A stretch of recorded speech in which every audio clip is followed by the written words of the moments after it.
icLAAo. I can't lose, bro. No reality where I lose, ever. Look, this video topic is a very personal topic to me.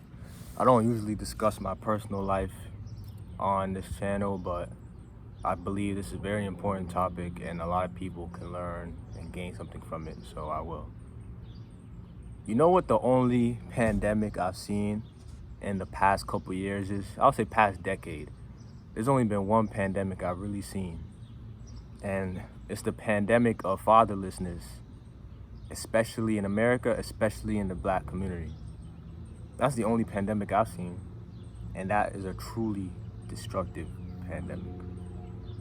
Because I've realized that the majority of issues, especially with men in this society, in America, especially in our community, like I said, is the fact that they don't have a strong father figure in their life. Society has brainwashed people. Society has brainwashed us to separate from each other. Society has brainwashed women, especially with this mindset of, oh, I don't need no man. I don't know. You might not need a man. Sure, you can. That might be you.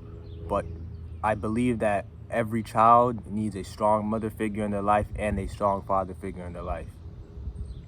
Both are equally important, bro. I hate this bullshit ideology that society has convinced people to hate each other. Men arguing and hating women, women hating men. Like, bro, you're so foolish if you think like that. Because you wouldn't be here if it wasn't for a man and a woman.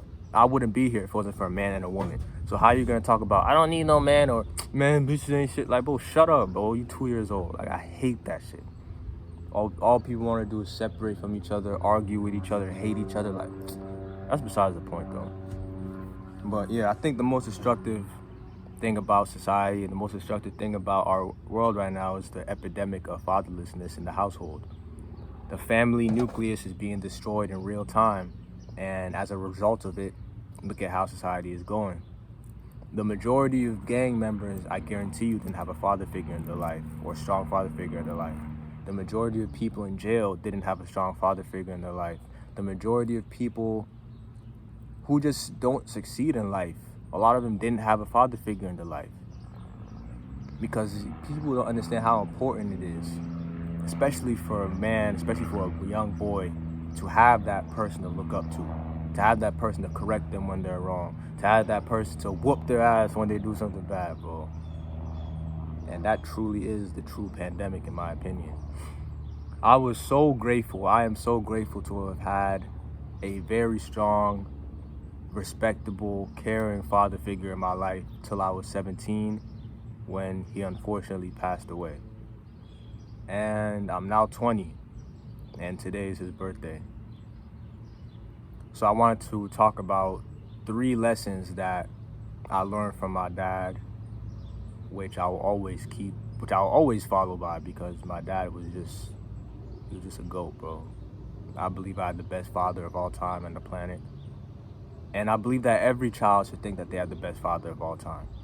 I think that fathers should try their hardest to be in their kids' lives, because they have no idea. But growing up without a father or not having a father figure in life as a young man, that shit sucks, to say the least. But I'm going to share the lessons that I learned from my dad, that he taught me throughout my life while he was here, that I'll always cherish. The first lesson is knowledge is everything, bro. Knowledge is power. Bro, I can't, if I had a penny for every time my dad told me knowledge is power, I'd have multiple pennies. I'll say that. I have a lot of pennies. But because it is, knowledge is power, and I've transformed that into knowledge is everything. Because literally you can't do anything without knowledge. You can't walk without the knowledge of how to walk. You can't read without the knowledge of how to read. You can't do anything, you can't have anything without knowledge. And the more knowledge you have, the more powerful you have, the more things you know. I mean, the more powerful you are, and the more things that you know that you can use to win in life, you can use to help people. Bro, knowledge is power. The amount of times my dad would say, like, can't I read or read. Like, bro, man, he was just always telling me, read, knowledge, because he always told me they can't take away what's in here. Nobody can take away what's in here. I was always an athlete. I always played sports, and he would always tell me, your athletic ability, if you ever got injured, and then the college you will have, it will drop you. If you ever got injured and you're a pro, they will drop you. But what's in here, you can never lose. As you grow older, your body is not going to be the same as when it was young. It's not going to perform like it did when it was young. But knowledge, nobody can take that from you, bro. And that is really, everybody who knows me knows I just like learning things. I literally just watch random videos about anything just to learn more things, literally. Because he instilled that in my life at a young age, from a very young age, that knowledge is power. And the key to anything in life is how much do you know. So that's a very important lesson. That's the first lesson that he taught me. The second thing that he taught me is the work has to come before the play. As a kid, you know, we all had chores and we would neglect them and be like, oh, I want to play video games, I want to go outside. But he will always tell me, La Kenfa, you have to finish your work before you play. It's not bad. You can't do it the opposite. You can't play and then work. The hard work comes before the play. And this is something that, especially the past year or two, I really understood and I really adopted. Because I know that if I want to have a certain life later in the future, I have to grind. I have to work hard now as I'm young to build that foundation so that later on in life I can enjoy. The hard work comes before the play. But in society today, it's like everybody's living backwards, literally. Everybody is told that, oh, when you're young, you should have fun, go out, basically play when you're young. The foundation years, the most important years of your life, they want you to play. And then when you're 30 in debt, have kids, then it's time to work. It's backwards. You can't have the play before the work. You have to grind first before you play, bro. You have to. And that's something that he always told me. Always told me. That's something that I seen him do. He was always up very early every single day, going to work.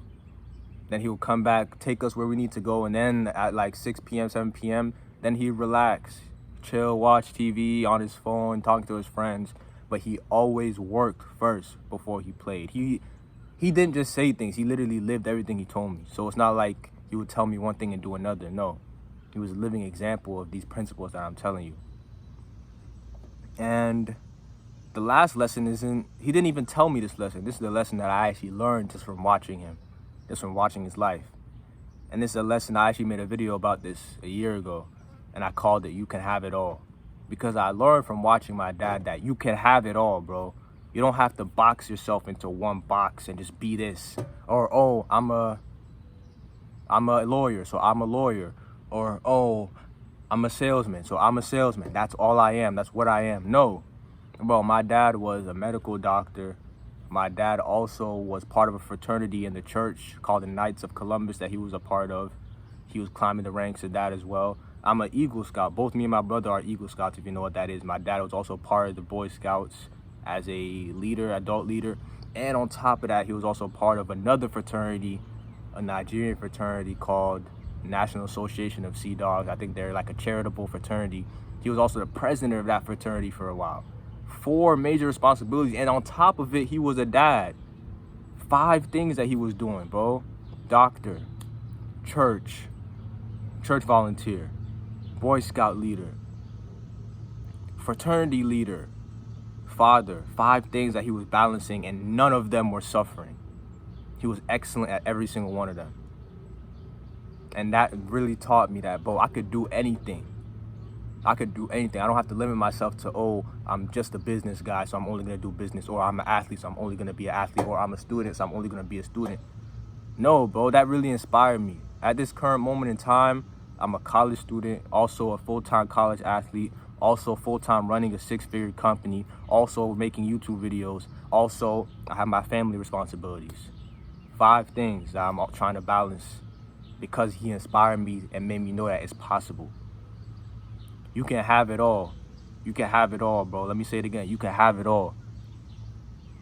Nothing has to be neglected because you have other responsibilities, bro. Life try to make you think that, oh, you're this, so this is what you are. You're this, you can't do this. Bro, you could do anything you want. He came from Nigeria, bro. He literally born in Nigeria, hard upbringing, still became a doctor. He was just a goat, man. Literally just a goat. So wise, bro. He was so wise. I know that's literally where I get my wisdom from, is from him. I would say I get like my practical smarts from my mother, but my wisdom, I know the majority came from him because he was just so wise. Didn't talk much, but when he talked, it meant something. People respected, people listened to him. So all these lessons, all these things that he taught me, I believe that it can help other people. And these are lessons that I still live by today because he's not here, but it's still kind of like, not kind of like he's here, but I know what he would have taught me. I know what he would have wanted me to do. But when you have a strong father figure in your life, like I did, you can't do things like join a gang or be doing all this bullshit. Like, you can't. Because my dad taught me another thing. This is a bonus lesson that he taught me, bro. You have to have honor. You have to have honor and pride for yourself and your family name. Today, nobody cares. Nobody has any pride in their family name. There are certain things that I could never do because I know I'm Charles Porbeni's son. How could I ever do that? How can I do that? That would embarrass him. That would disgrace him. That would make him upset if he was here. Because I have honor and pride in my family name that I have to protect and honor. But in today's society, because most people are growing up without a father figure, nobody cares about their family name. Nobody cares. That's why people will sell their souls, do humiliation, all types of bullshit just for attention, clout, because they don't care about their family. They don't care if their family gets embarrassed. They don't care. They have no pride in their family name. That's one thing that he really instilled in me, is that you have to, it's not just you. It's not all about you. You have a reputation of this family to protect. You have me, I'm your father. You have to, it's just like, bro, I have a responsibility. Responsibility. Another thing that he taught me, discipline. So many things, bro. I could name 50 lessons, honestly. But this video will be too long. But I just wanted to just put this out there as to honor him on his birthday as well. Today he would have been 52, I believe. So I know he's watching me, which is why I cannot fail icLAAo ever. How can I lose when I'm Charles Porbeni's son? If you don't have a father figure in your life, bro, think about if maybe your father died or your father divorced. I don't know what happened to your dad. But if you don't have a father figure in your life, you have to be the father figure for yourself. Or you have to find somebody else who's respectable, has values, and look up to them. And have some pride in yourself and your family name, bro. But yeah, growing up without a father, it's not easy. But I'm forever grateful that I did have him till I was 17. A lot of people don't even have him at all. Have their father at all. So I'm forever grateful for that. And forever grateful for the GOAT of a dad that I had. So happy birthday to you. And everybody else out there, don't worry. You can make it too. Say it with me. Ready? You already know what I'm about to say. 3, 2, 1. icLAAo. I can't lose, bro. No reality where I lose, bro. Ever.